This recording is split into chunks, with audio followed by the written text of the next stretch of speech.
White kurma எப்படி பண்ணுறதுன்னு பார்க்கலாம். அதுக்கு ஒரு பேனை ஹீட் பண்ணி எண்ணெய் ஊற்றிக்கோங்க. ஒரு துண்டு பட்டை, ஒரு கிராம்பு, ஒரு கல்பாசி, ஒரு பிரியாணி இலை போட்டுக்கோங்க. கட் பண்ணி வச்சுருக்க 2 பெரிய வெங்காயத்தை போட்டு ஓரளவுக்கு கலர் மாற அளவுக்கு வதக்கிக்கோங்க.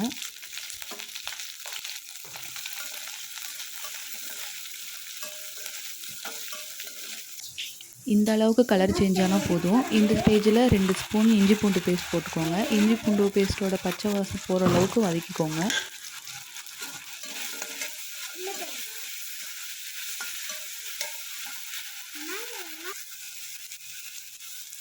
ஒரு தக்காளி சேர்த்துக்கோங்க.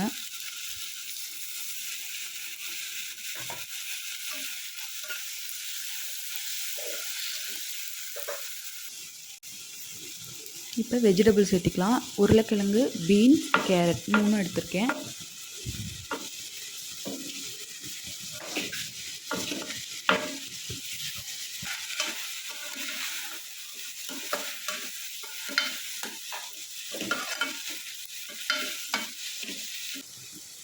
உங்களுக்கு ஃப்ரோசன் பட்டாணி கிடைச்சதுன்னா அதை சேர்த்திக்கோங்க. எனக்கு அது கிடைக்காதனால பச்சை பட்டாணியை 8 மணி நேரம் ஊற வச்சு 5 விசில் விட்டு எடுத்திருக்கேன்.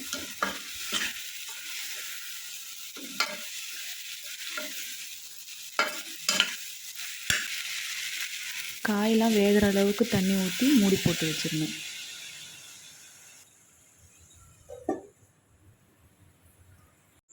மிக்ஸி ஜாரில் அரை மூடி தேங்காய், கொஞ்சமாக புதினா தழை, 5லேருந்து 6 முந்திரி பருப்பு, 1 ஸ்பூன் சோம்பு, 1 துண்டு பட்டை, 1 கிராம்பு, 1 ஸ்பூன் கசகசா, 4 பச்சை மிளகா சேர்த்தி நல்லா பேஸ்ட் மாதிரி அரைச்சி எடுத்துக்கோங்க.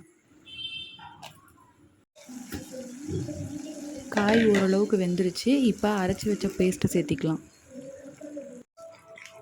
உங்களுக்கு தேவையான அளவுக்கு தண்ணி ஊற்றிக்கோங்க.